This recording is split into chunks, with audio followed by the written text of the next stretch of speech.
So I appreciate everybody showing up tonight.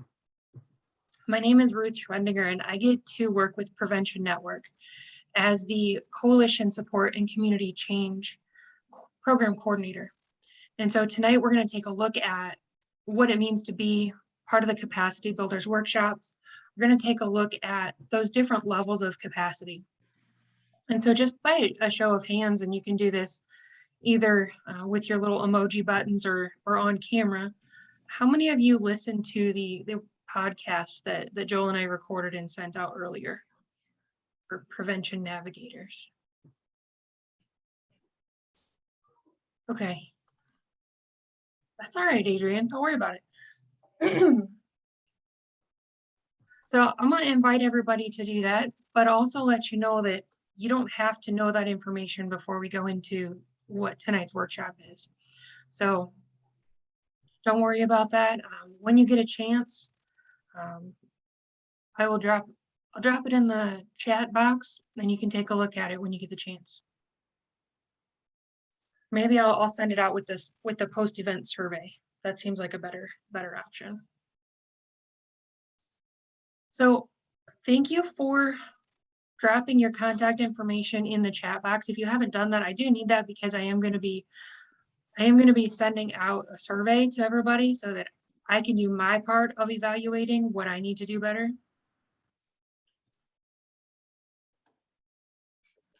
And now I'm going to kind of minimize my screen, Joel. And so if you notice somebody put something in the chat box that somebody that I need to respond to, if you could interrupt me, that would be great. Sure can. Does everybody know Mr. Joel Hefner? Would you take a moment to introduce yourself, please? Sure. Happy to be here. Good afternoon, everyone. Joel Hefner, Prevention Outreach Coordinator for Community Mental Health Authority of Clinton-Eaton-Ingham. In this function, I am really a training consultant. I do a variety of different trainings for Michigan Department of Health and Human Services as a training consultant, and for a variety of different networks, provide technical assistance and individual TA for coalitions, community groups, provider networks, associations across the state of Michigan. So happy to help and happy to be here supporting and assisting your efforts locally. Thank you. And Joel's invited us to contact him with questions specifically for technical assistance with community readiness, action planning, being action oriented, and a lot of things that have to do with the strategic planning framework or strategic prevention framework, which we're building this program around. So I wanted to give you a little bit more about information about me because I'm much more new to the scene than some people. And so my name is Ruth Schwendinger again. I work with Prevention Network. My email is just ruths@preventionnetwork.org. My work phone is 517-898-6078. And I wanted to share that with you in case you have questions that you're not comfortable asking on a recording. This will be posted to the website so that other people who are not able to attend can still access the information. So I grew up on the south side of Des Moines with lots of families from Puerto Rico and Taiwan and heavy Italian influences. And so I'm pretty good at pronouncing their family names and that sort of thing. I'm not so good at others. So if I mispronounce your name or mispronounce something else, please correct me because I'm not doing it out of disrespect. I have several common human failings and I tend to think that other people think like I do and have the same basic understanding and experience that I do, and that's just not true.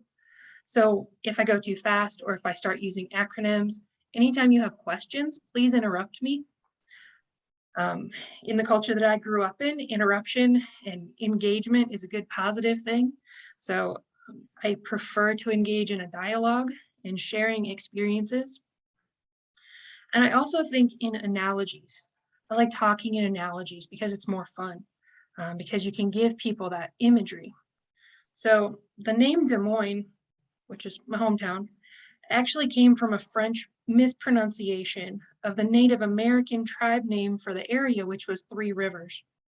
which is probably why I like using water analogies. We're going to use a water analogy tonight, but first I want to go over just kind of our learning objectives. Our goals tonight are to understand 3 levels of coalition capacity: individual, coalition, and community. We have a few more people joining from the waiting room. Our second objective is to learn how to use the Tri-Ethnic Center's Community Readiness tool. Our third objective is to recognize the benefits of self-assessment and when to seek training and technical assistance. And lastly, just identify some of those trainings and technical assistance sources. So,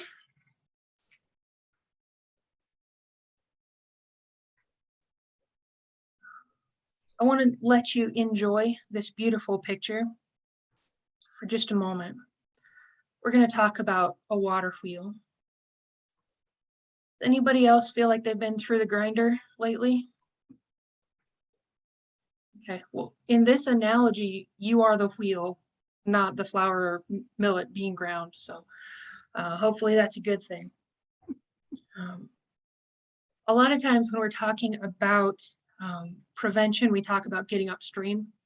So this is just another water analogy kind of like that. So because we all come from different backgrounds and circumstances, I want to make sure that we're starting from the same place and we're all headed in the same direction. So we're all here, hopefully, because we want to change things in our communities. Specifically, we want to prevent substance misuse and we want to replace it with those positive protective factors. So if you would please engage with me in the chat again. What are those positive protective factors that you're aware of? And if substance misuse isn't one of your primary objectives, you can still share some of those common risk and protective factors that we're all working on. So go ahead and put those in the chat.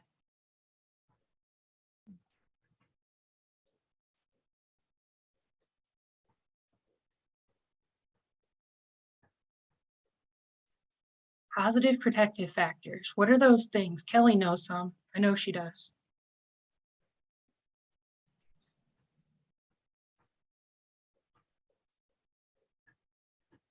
Workshops are situations where you get to engage with other people. So connectedness is a good one. Parks. Adrian, just going straight to it, those 44 developmental assets, right? Haley, having teen centers, yes. Prevention education, spirituality.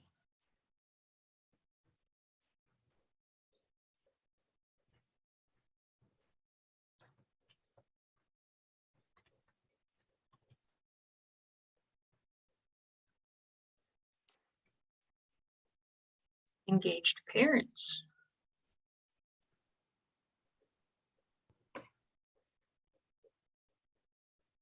Mentoring. Okay. Well, I didn't want to send this right at the beginning in case people join late, but everybody now has in the chat box a copy of the handbook that we're going to take a look at tonight.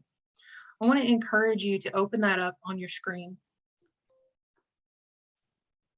if you have that capability. If not, that's okay. I will share that out with the resources when I send out the survey after the workshop tonight. So yes, those are positive protective factors, and there are many of them. So I moved from Iowa to Oregon, where water wheels and grist mills are really common. So there's several in Michigan and throughout rural America still in use. Does anybody know how they work?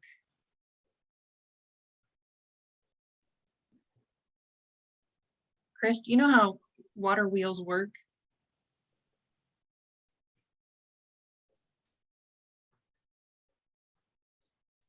Water wheels work. Go ahead.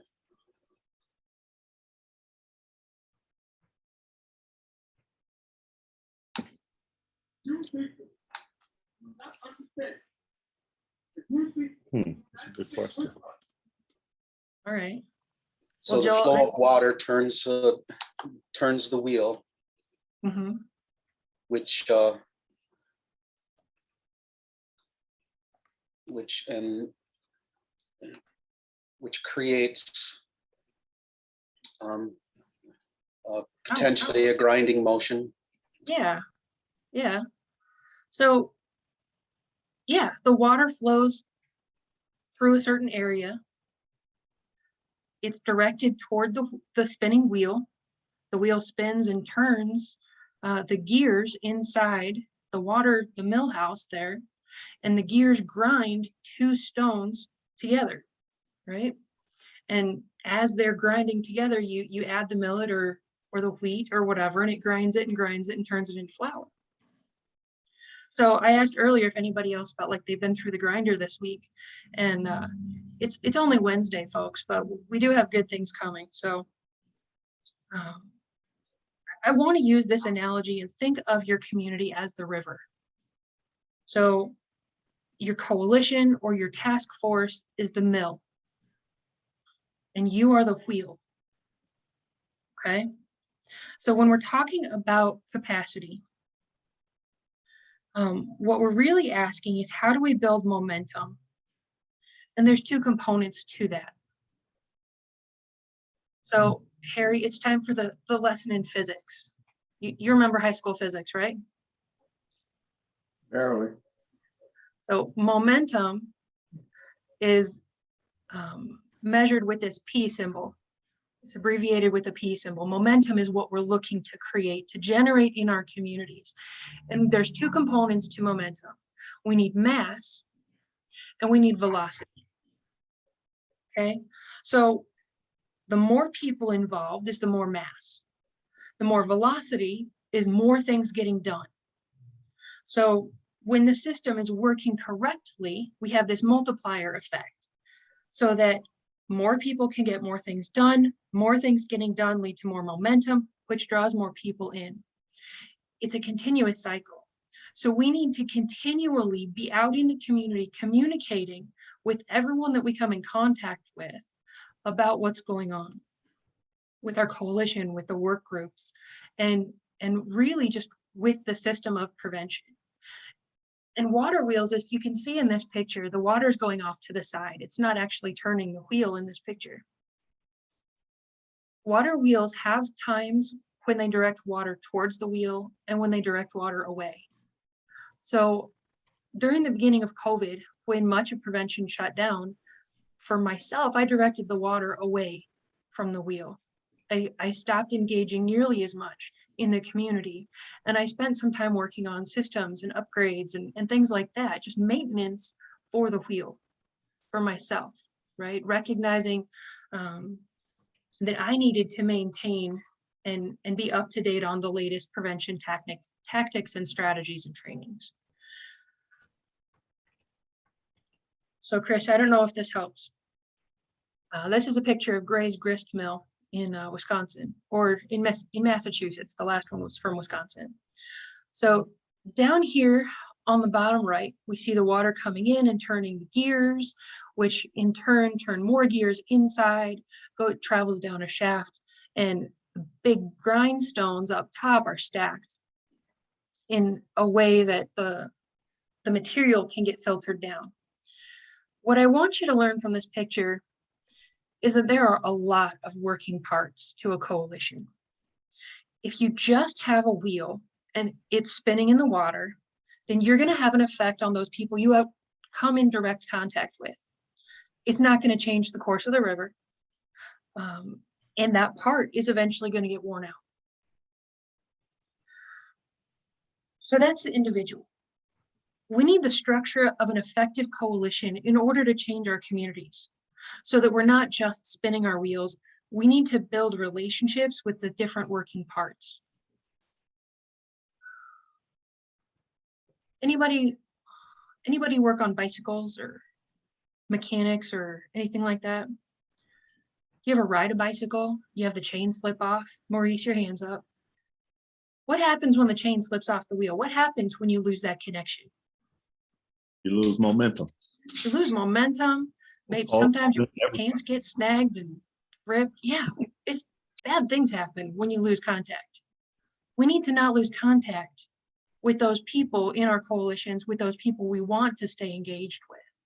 right? Thank you.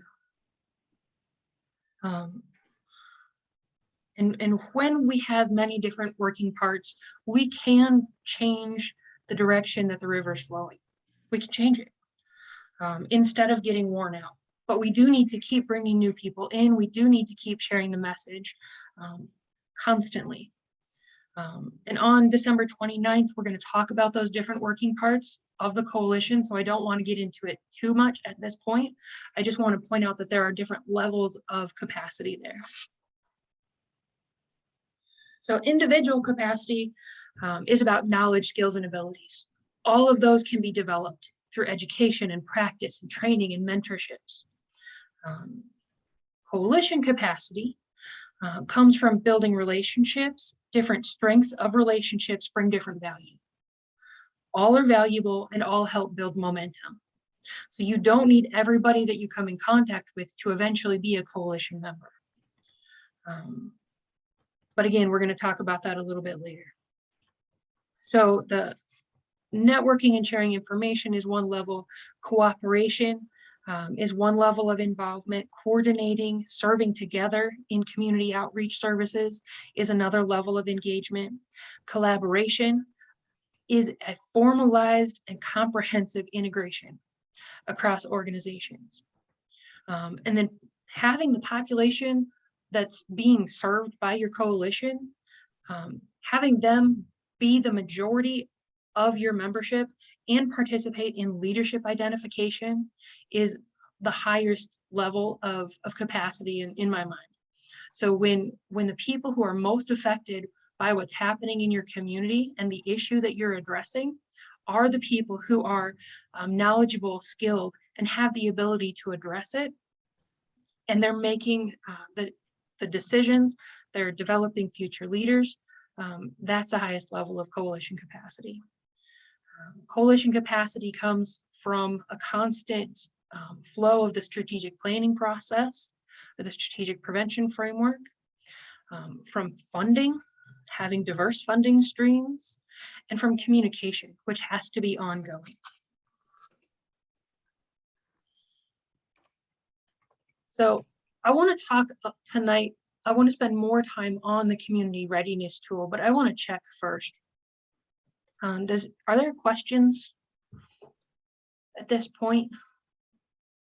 Did everybody, I think I saw one or two people come in a little bit late. Did everybody get the handbook that's in the chat box? Okay. All right. Leanne's given me the thumbs up. I saw a couple of head nods. Thank you.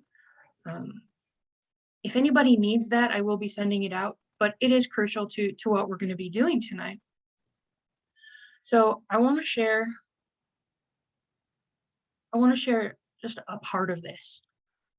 Our community readiness tool is like a 63-page handbook. So we're not going to go through it in depth tonight, but I do want to share just the levels of community readiness. And it starts with no awareness.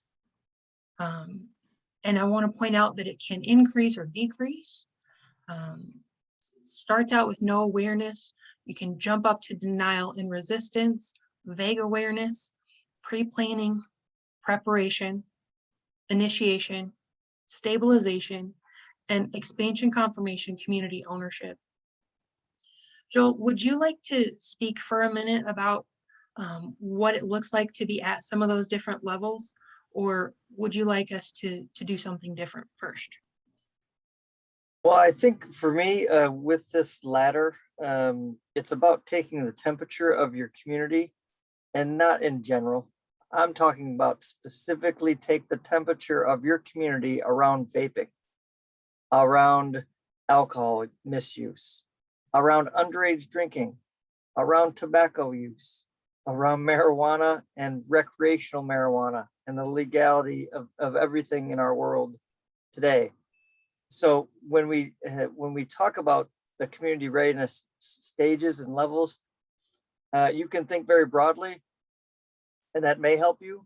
But I think for me, working individually on a lot of different things now, including behavioral health and mental illness and mental health promotion, is I'm taking the temperature of my community around how they feel and support mentally ill folks and those suffering from a mental illness.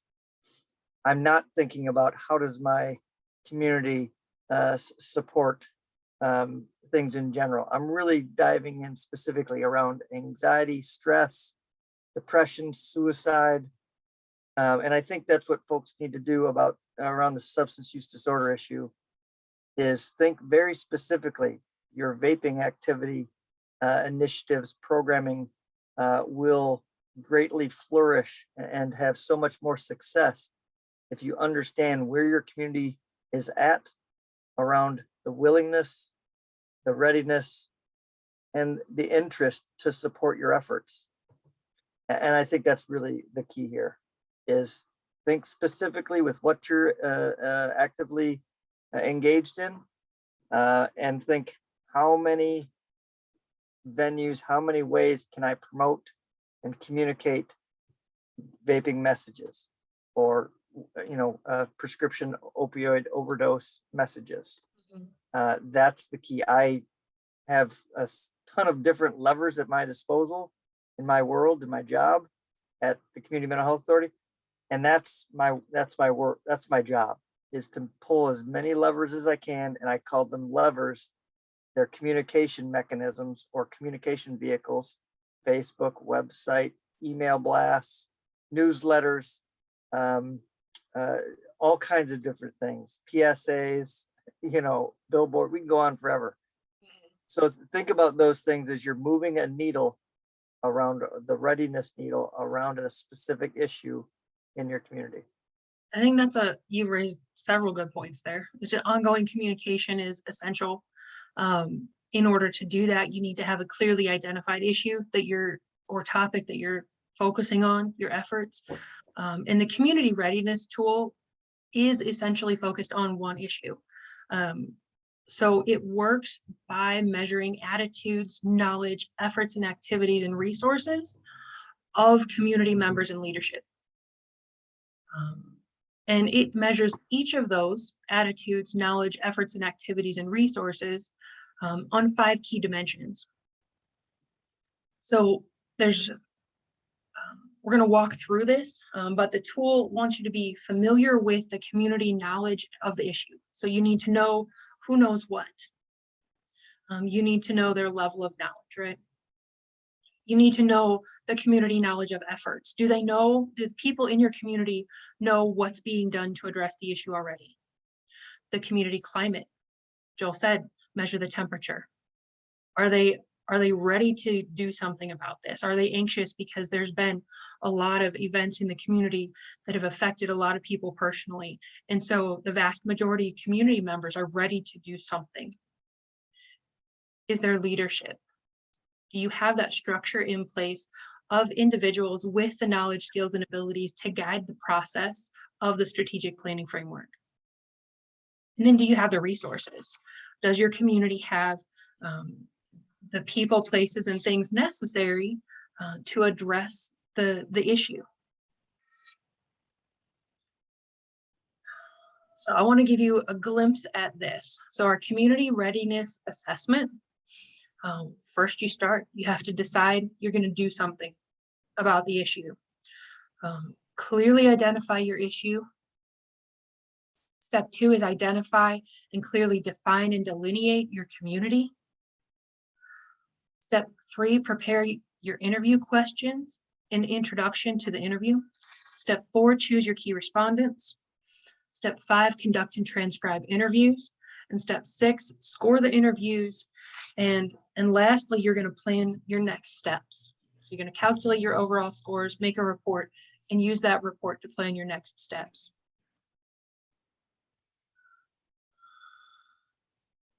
And I would just add, Ruth, that some of these things are very, very comprehensive and very specific, with multiple tasks, multiple levels of following this protocol, this procedure.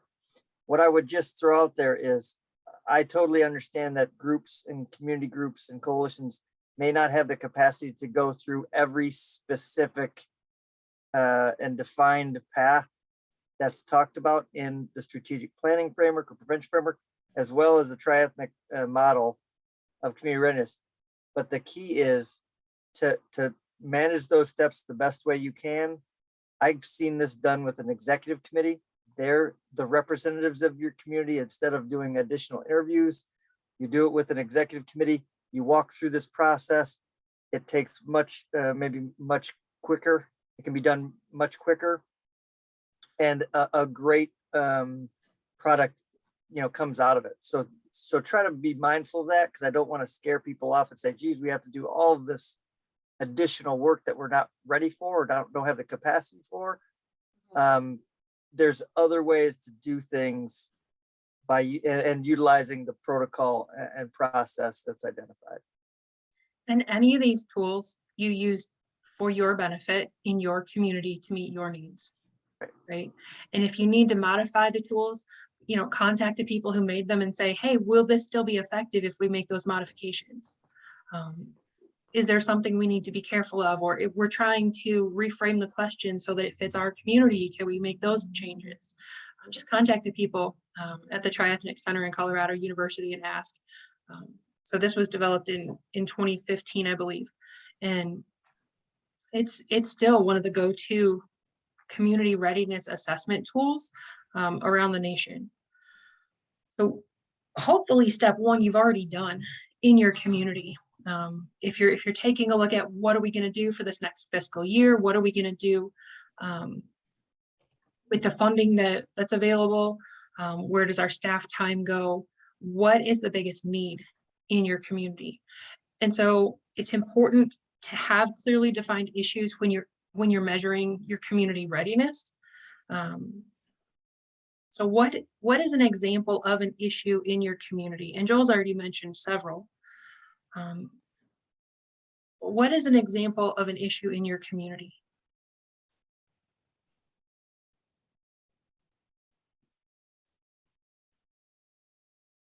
This is some more engagement opportunity. So I'll offer one. In one of my communities, there most of the activities that are good for engaging families and community at the same time and providing youth opportunities for healthy recreation are at the north end of the city, which is about 10 miles from the south end of the city. And there are many people who have a lack of transportation at the south end of the city to get to those activities. And then there's not much going on in the south end of the city as far as programming, after school programming, recreational programming, and family and community togetherness. Okay, so the issue here is lack of access to healthy activities on the south end of the community. Mm-hmm. Okay. Are there any terms there that don't make sense that you might need to explain or define a little bit better for community members when you are asking them, measuring readiness to deal with that? Probably not. You might want to define what healthy activities you're looking for. Give a couple examples. Anybody else? What's an example of a clearly defined issue in your community? What is one thing that you're dealing with right now? I would say in our community, youth violence. Did you say youth violence? Yeah, yeah. We have a few incidents at our opportunity school where the kids come for open gym, and it's been a few incidents where the kids are under control. I won't say out of control, but under control. So. Okay. All right. Youth violence specifically after that extracurricular or outside time? Outside of regular school hours. Outside of regular school hours. Okay. Yeah. It's a very good specific issue. The thing about that, Ruth, though, is that's happening, but the underlying risk factors and how deep does that go, that is not something currently that is being looked at, which is something we'll probably look at as we go through this process So I would say that a lot of the youth that are experiencing those issues got a number of different risk issues. And that's one of the dilemmas when you're working with different systems, especially educational systems. They look at academic achievement, not necessarily risk issues, the same way. So there's an opportunity to step in, and we used to do, over the years, Chris and I used to do more of that. We kind of got away from that the last couple of years, and definitely we go back to that. And then another issue that we were just notified, where we knew that was there in our middle school, or one of our middle schools, a vaping issue and issues that go along with vaping. And so the assessment of what those students are.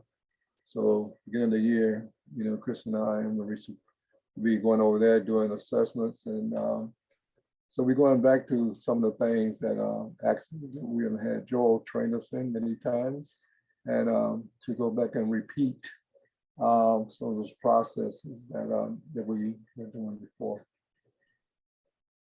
I bet the readiness is in not necessarily polar opposites, but they're at very different degrees.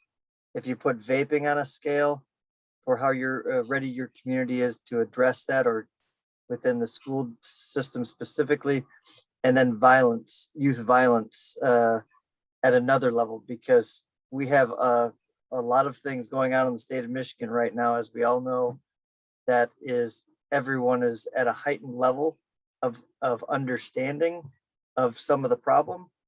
And this may be an amazing opportunity to take advantage of that as a readiness temperature gauge and pounce, and to provide additional education, information, programming, services, supports, whatever it may be, because that youth violence issue is spiking. So again, is vaping down here, violence up here, and that's some of the prioritization of that counties and coalitions must go through, because you can't address everything.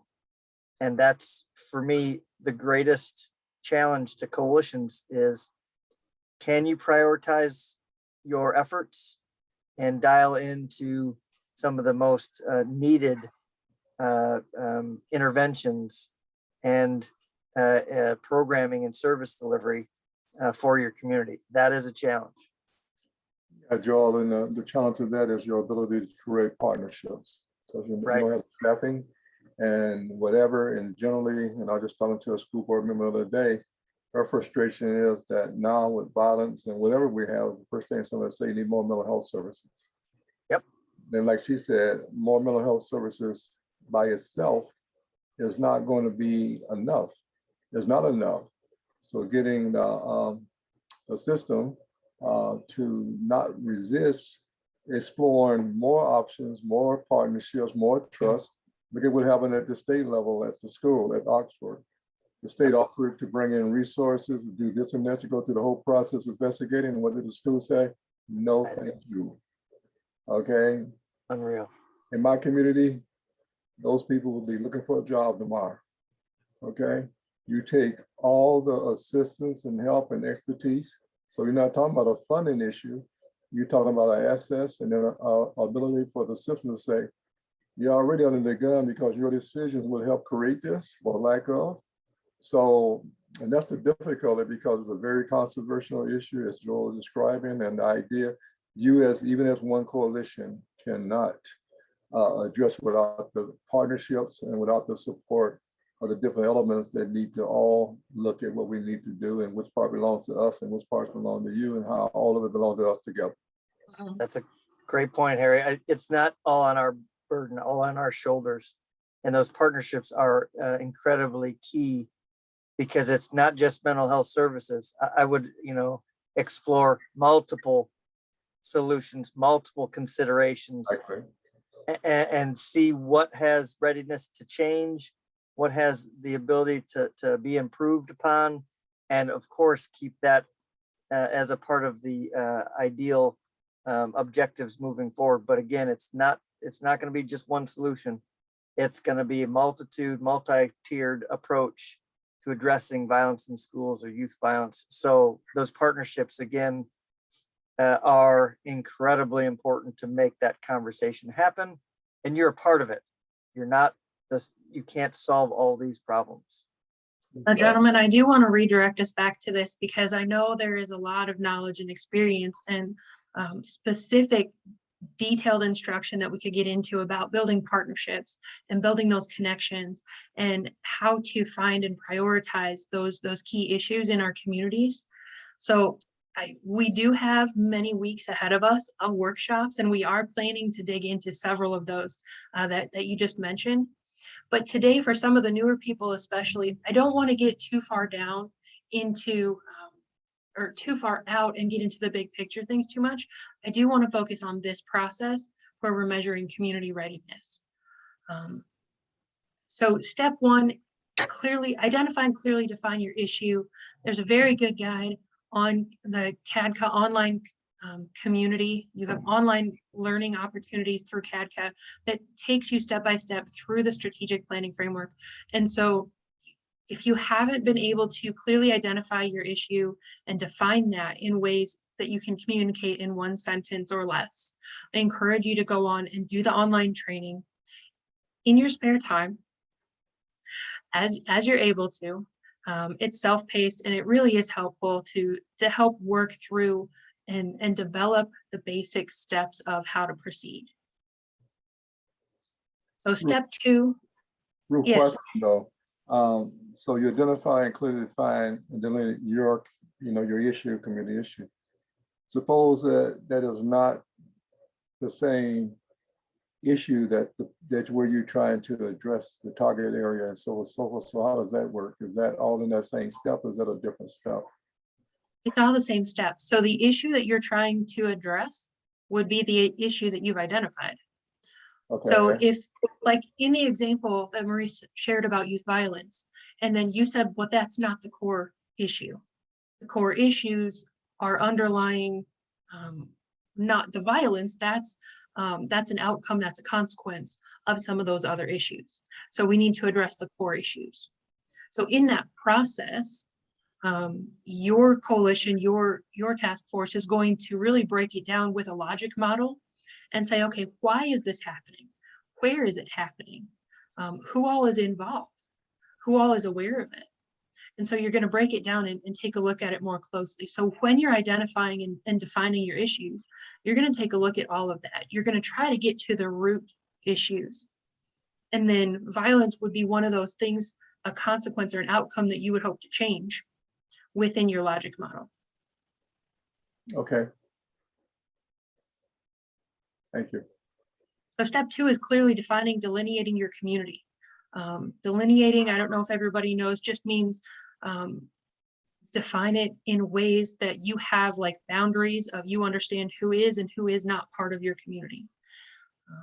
So for me tonight, I want to define community as a group where people can identify they belong. Within the community readiness model, it identifies different ways you can break things out into communities. And so I want to share this poll with you. There's two questions. One is just,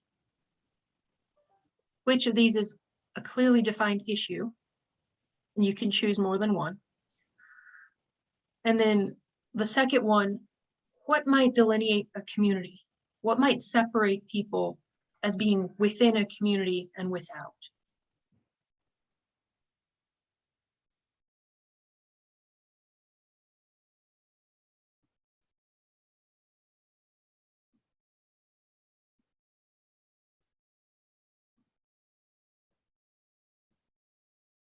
Is anyone seeing the poll? Because I'm not seeing responses.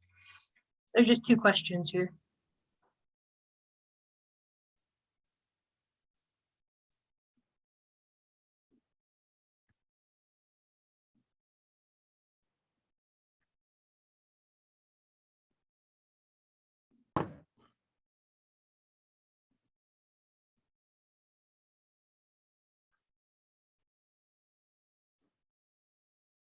You might have to scroll down. So far, nobody's selected shared life experience. Like survivors of domestic violence, could be a very strong community, very close-knit community.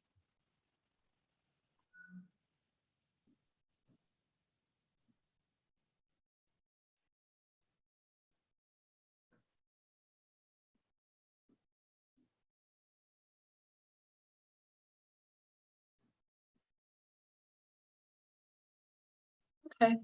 Denise wasn't seeing the poll, but it came up. Are you getting results now? Yes. So most people have responded. So I just wanted to bring this up because your community doesn't necessarily have to be a geographic area, right? It doesn't have to be people who participate in mental health systems. It doesn't have to be your neighborhood folks. It doesn't have to be the after-school kids who don't have another program to go to. It can be people of a certain age or occupational group, or again, those people with shared life experiences.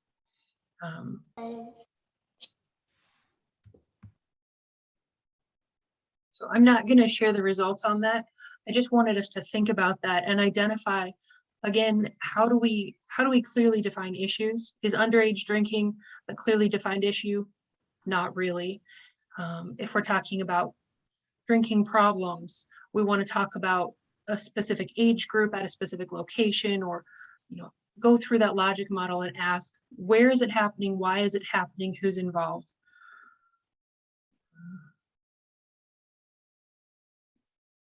Was there another question? Ruth, I was just gonna comment if I could.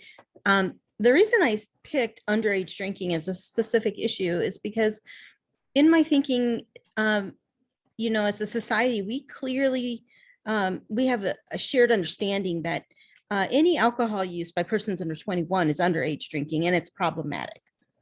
And so, when I think about my little community, any alcohol use under age 21 it's just problematic in our community. But I can see what you're saying. If we can identify areas where it seems to be occurring, where youth are congregating and seems to be occurring more often. Right, in certain situations, what are those situations? So yeah, Kelly, that's a really good point. I think that when we're looking at clearly defining our issues, that was one of the big challenges I had going through the CADCA training was, okay, well, I thought I had clearly defined it, but then I went back to, not everybody uses the same terms I do in the same way, in the same context. And so for me, that was an eye-opening opportunity to really recognize what we're trying to do. So once you've identified your issue and you've identified your community, try putting it into a sentence, into this question. And Adrian, do you have yours in a sentence form of issue and community?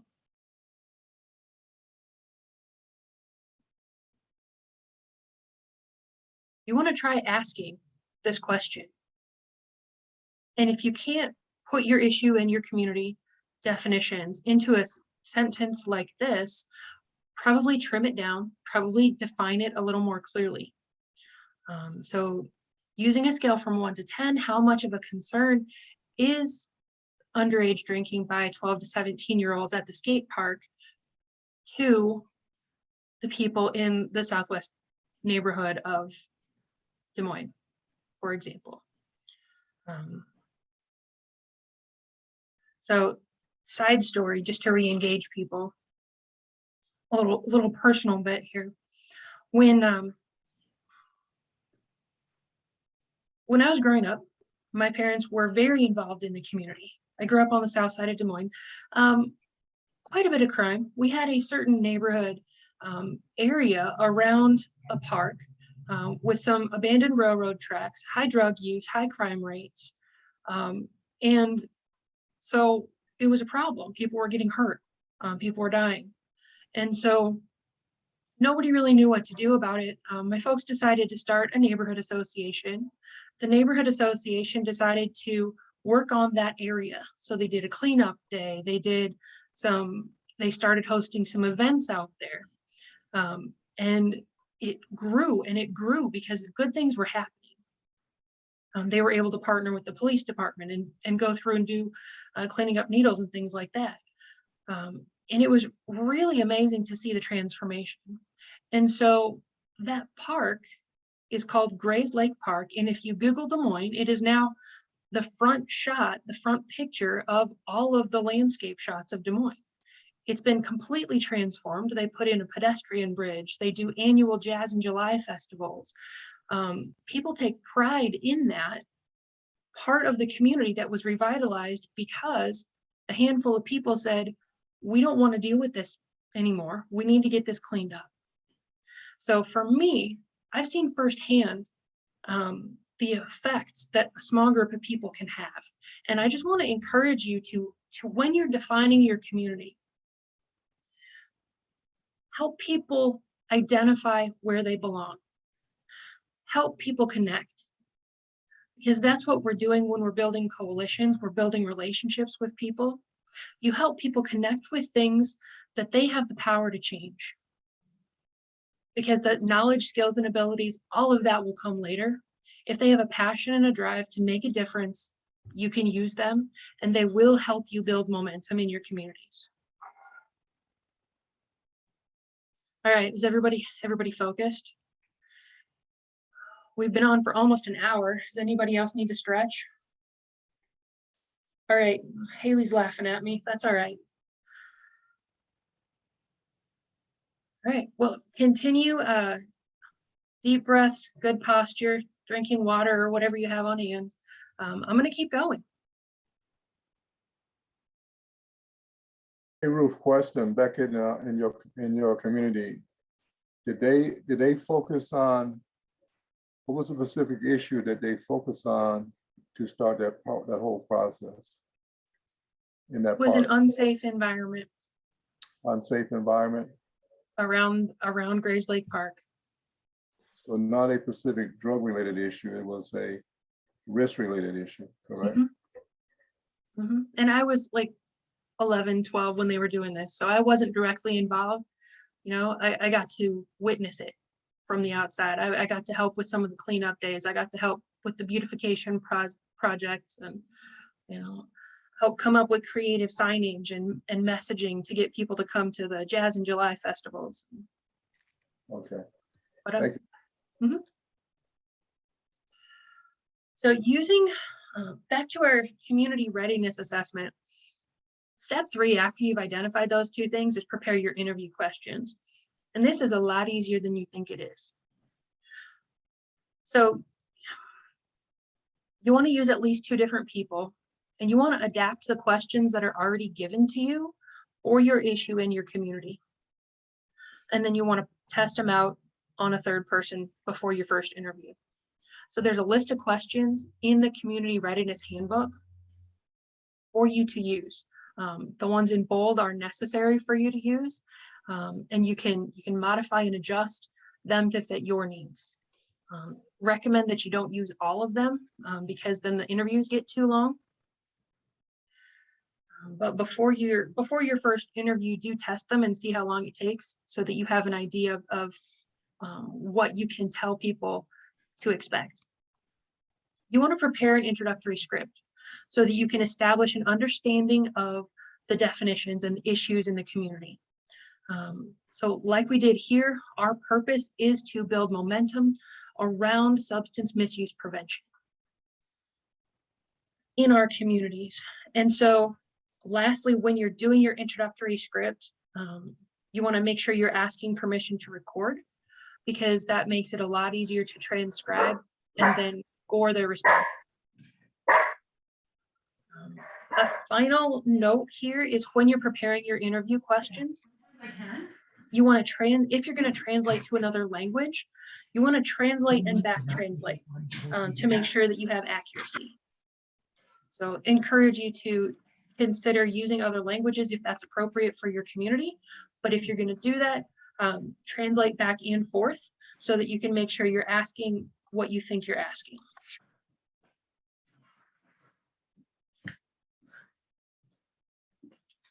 All right, step 4. Choose your key respondents. I'm going to do a quick show of hands here again. How many of you have done community surveys? I have. You sent them out, you've received them. Okay. What are the benefits of a community survey? And I'd really love it if I could hear from some people who haven't shared yet. Penny or Denise or Lily or Sarah.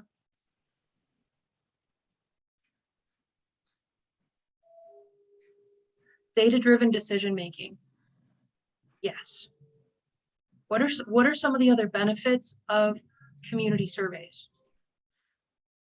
I think, this is Clara. I think that sometimes getting a scope of what your community has concerns for, sometimes when we're in this bubble of either substance abuse or recovery or other things, we're very aware of the here and right now, but getting survey information or, you know, words back from people, not only do we get a sense of what their understanding is of what we're asking, but also where they're at as far as education, acceptance, ready to make a change in the community from their answers. Yeah. And you have a fairly small community, fairly close knit, or are you widespread? No, we're very rural, but we have pockets of communities that are small and very intertwined, yes. I'm in the Upper Peninsula of Michigan. Mm-hmm. So one of the bigger benefits for me is just they're so easy to administer. Right? If you need information, from a large group of people, you're going to send out a survey. And that gives you kind of a very broad view of who's aware of what. Because as we said, we work in a specific sphere. We seem to be really highly aware of what we're dealing with. And it's not always apparent that other people are aware of the same issues. So oftentimes with substance misuse, unless it affects people personally and individually as family groups, they have their heads in the sand. And that's less and less true, thankfully, just because of the constant ongoing work of people in prevention and treatment and recovery. But when we're talking about it, it really helps to get that baseline. What are people aware of? So Joel, I'm going to ask you another question. What on the flip side, what are the benefits of key respondent interviews instead of surveys? And why is that important part of this process? I didn't prep him for this, so give him a second. That's all right. For me, there is a difference. Key respondents can be your coalition members, your extended partnerships, your systems that you interact with, those leaders that you connect here and there in your community for different things. And it's really important to get their temperature of the community, because as Clara said it, we are embedded in this. We are like living this knowledge and experiences where every day is talking about substance use disorder issues, treatment recovery, and so on. So the folks that are outside of this world, we really need to check in on them and see what their vantage point is, what their perceptions are, what they understand or don't understand about recovery, about prevention, about treatment access, about vaping, we can go on and on about things that our community members do not understand like we do. So that is back to the imperative partnerships and nonstop communication and messaging around these issues. It helps create buy-in. when you're It able to does. have those conversations with people, because you can help them link and recognize mentally, oh, I'm not the only person dealing with this problem. They're also dealing with whatever they're dealing with, and we can come together and work on some of those underlying root causes. And so it's really important when we are building those connections and choosing our key respondents to identify people who are informed. We want people who know what's actually going on in the community, and people who are involved, people who have, as Joel said, the leverage to make change. So sometimes when you're going into communities, or if there are segments of your community that you have not been able to break into and get engagement from, we need to identify somebody who's already involved in that community and ask them to be our guide, ask them to be our bridge into that community. So a community, the stronger the identity of that community, the harder it is to break in and the harder it is to break out. So, you know, think of a situation where you were invited to participate in something and you had to try out for it. Could be a sports team, could be a theater thing, could be a job, right? The harder it is to get in, the more pride you take in your involvement in that group, the more involved you become in helping make decisions, because it took a lot of effort to get into that to start with. On the flip side, no group works harder to be exclusive than survivors of suicide. And so they have a very strong immediate bond with other individuals in that group. And so think about, when you're choosing your key respondents, think about what is the identity of the group, the identity in the community, and those subgroups that you really want to get involved. So our key respondents really should come from we're the 12 sectors, right? So we want to reach into a cross sector of the community and recognize people who are both informed and involved with this issue. So if our issue is domestic violence, then who are those key sector individuals that we're going to reach out to? This is not a rhetorical question. I'm now looking at the chat box. So who are those key respondents if your issue is domestic violence in your community?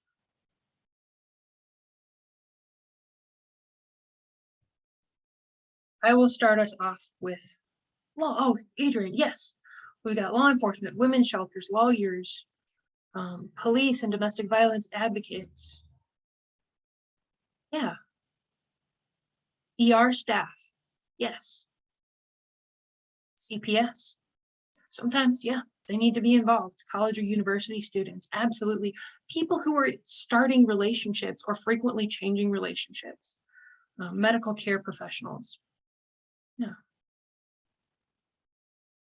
Wonderful. So those are individuals who are both informed and involved. And let me tell you something about people with lived experience. They are the strongest advocates you will ever have for whatever issue.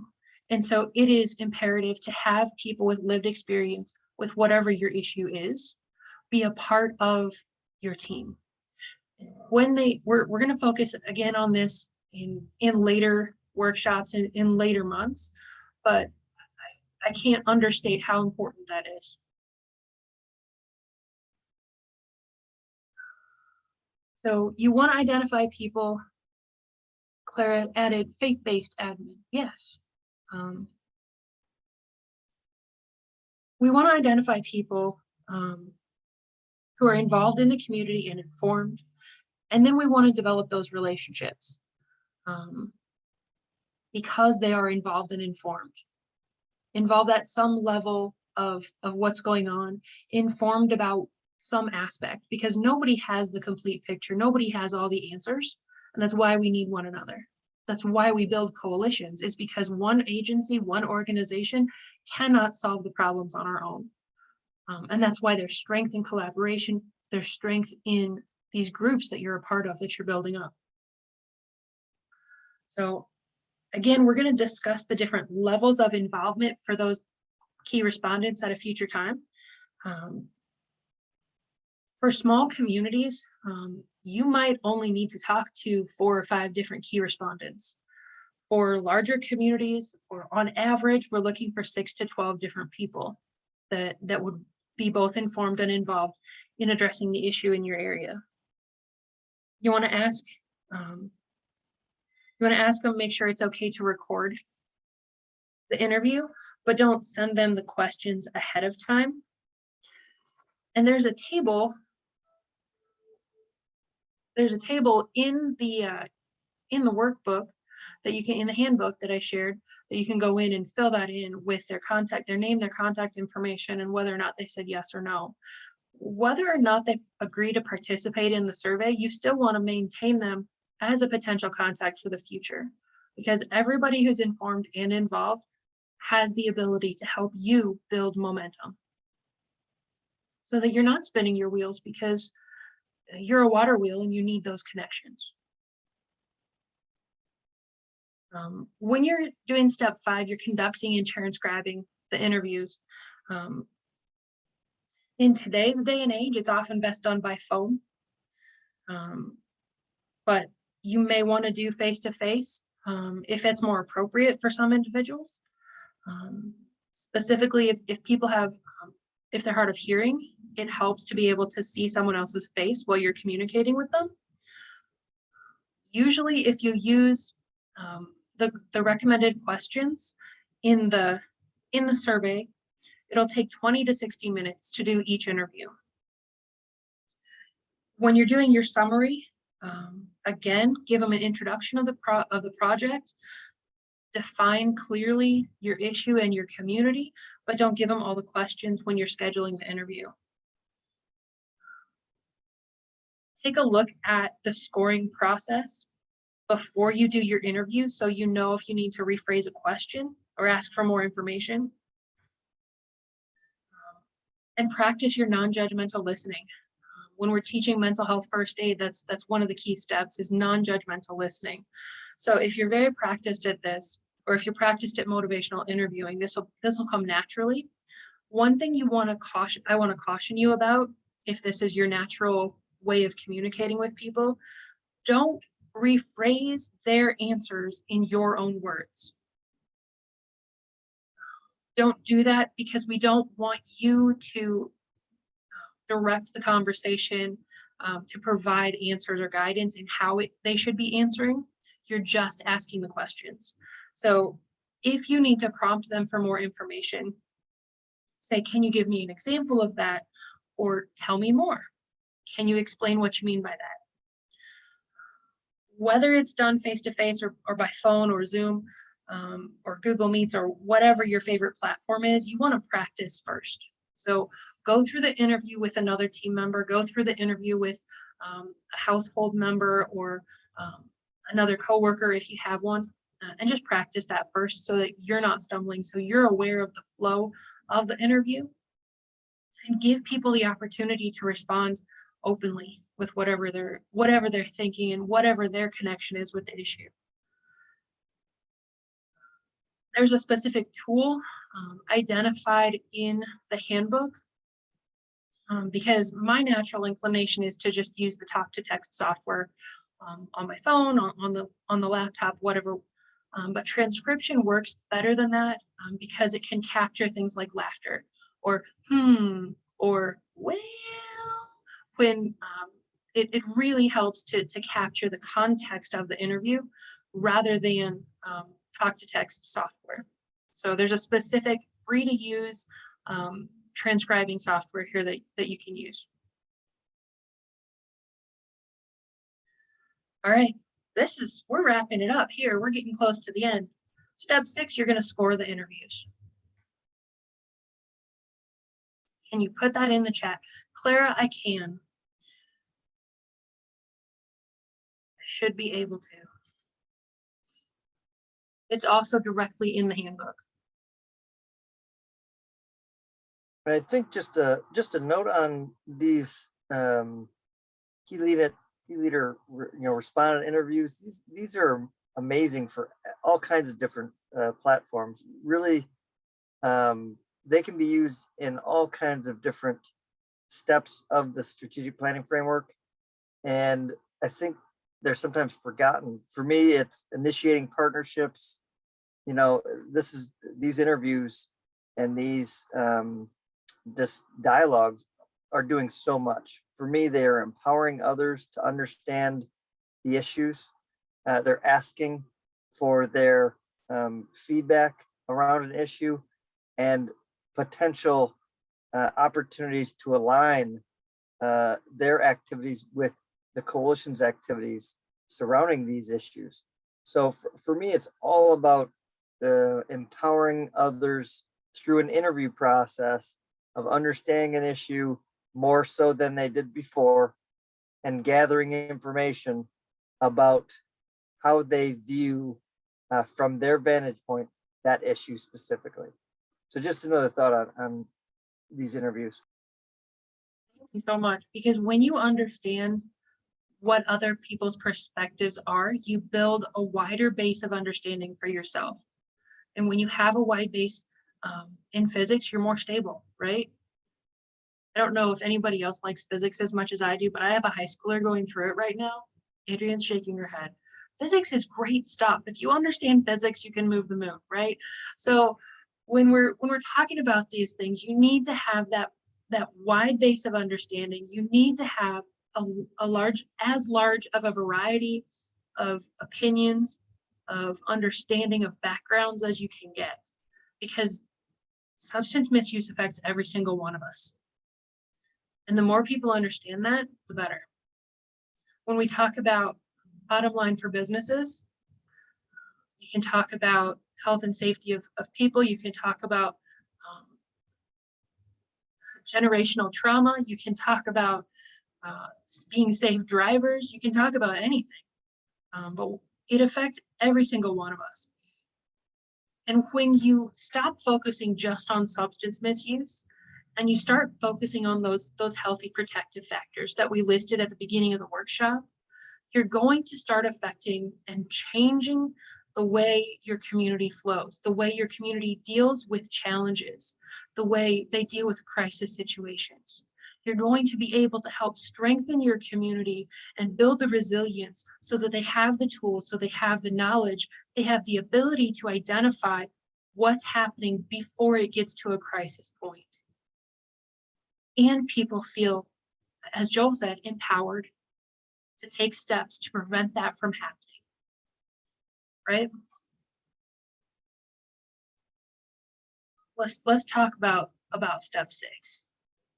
I need to change my vision. I stopped so I could take a look at everybody's faces while I shared that, because I think it's crucial, Joel, what you said about having that broad understanding and inviting people to be a part of what you're doing.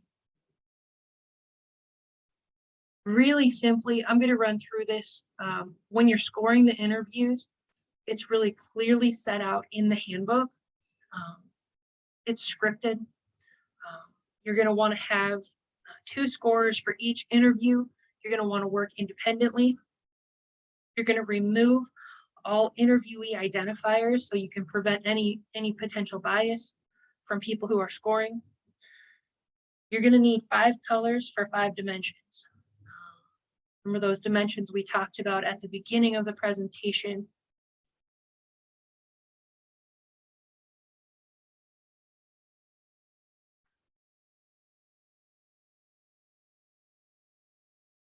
The community knowledge of the issue, community knowledge of efforts, leadership, resources. And my printer didn't print that middle line, so 5 different colors for 5 different dimensions when you're scoring. So you'll have the transcript printed out. You'll use your highlighters, or you can do it online. And you're going to highlight all the statements that refer to all aspects of the first dimension, the community knowledge of efforts dimension. You're going to highlight everything in the same color that has to do with that dimension. And then you're going to ask yourself, starting on that specific rating scale for community knowledge of efforts, if the community exceeds that statement, if it does, you're going to continue building up on that scale until you can't go any higher. So you're going to keep evaluating each of those statements to say, does this meet the criteria for this level on the scale? And you're going to keep going until you can't advance anymore. And then you would score that stage. When you're scoring, you want to make sure that the entire statement of that rating scale is true. But you don't have to assign whole numbers. You can use fractions and decimals and say, well, they're above this level, but they're not quite to that one yet. So it's 4.5 or something like that. And you're just going to repeat that process. And there is a table for individual scores, because each individual who is scoring the transcripts, the interviews, is going to fill out their individual scores. And then you're going to come together. After all the interviews have been scored, you're going to come together with the other person who is scoring and say, well, what did you put for this one? And then you're going to come to a consensus, because if there's a discrepancy, you want to know why. You want to know if you misread something or didn't understand something completely. And again, different backgrounds, different understanding can really help us to continue moving forward along the same path in the same direction so we can build momentum. You're going to write a brief report of those findings. You're going to identify major themes for each dimension, those strengths and weaknesses and obstacles to action, so that you're going to be prepared to do a SWOT analysis. You're going to identify leaders and other community members that you can enlist in the future. And then next steps is action planning. So we're going to continue to talk about action planning, because I know that is something that is critical to being an effective coalition or task force. But I'm not going to talk about action planning this time, because I feel like we've covered enough and I don't want to overload people. So our last goal here, our last learning objective, is to recognize the benefits of self-assessment. Because when we're doing capacity building, we have to start with ourselves. We need to recognize those benefits of self-assessment. We need to recognize when to seek training and technical assistance. And then we need to identify those sources. So these are some of my favorite sources, and I don't want Joel to get a big head, but he's on the list because he's agreed to provide technical assistance here, but he's one of my favorite sources for technical assistance too. So thank you for being here tonight. Joel gave us his phone number and his email address. Feel free to reach out to him or to myself about questions with capacity building. Like he said, he's been doing this. This is what he does for a living. This is what he does, and he enjoys doing it. I'm not sure exactly why, but I'm sure he can tell you.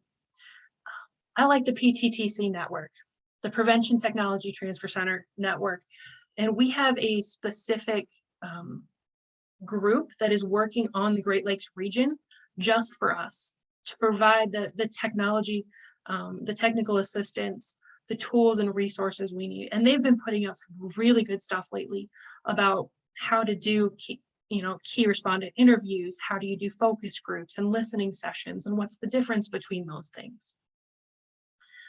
CADCA.org I mentioned already. They have an free online self-paced learning, walk you through the strategic planning framework. It will take several hours. It is worth it. SAMHSA, always a great resource. Substance abuse and mental health services, that's what they do. It may be a little bit harder to find the resources and the tools you're looking for, because it is like CADCA, a national site. The rest of these, other than SAMHSA and CADCA, are state level. So preventionnetwork.org is my organization. Community Mental Health Association of Michigan. They're going by CMHA now instead of CMHAM, but that's still their website. Anytime you're looking for in-person trainings at the statewide level, that's who our state contracts with oftentimes to provide those trainings. And then MCBAP is our certification board for addiction professionals in Michigan. And so they have specific training resources for people in our field, for professionals looking to do continued development. And then improvingmypractices.org. I'm not sure how long this website's been around. Does anybody else know? Yeah, it was roughly, I'd say at least 10 years. It's been just, yeah, I would say 2010, 11-ish. I was a part of kind of getting that up and running because that was a kind of an offset of the training contract with previous entities, but now CMHAM. And it's a great site. It's a lot of useful tools for clinical staff, and they're working to expand and continue to build on the prevention and recovery side. There are a lot of really good training modules there on improving my practices. So, and oftentimes they have CEU credits attached to them. So that's unique for some of those self-paced online courses. And then the final resource I just wanted to identify here is the Tri-Ethnic Center at Colorado State, which is the source for the community readiness tool that we were using tonight. And because I care about you all, we're done 10 minutes early unless there are questions. Was that too much information? I'm going to go ahead and stop recording.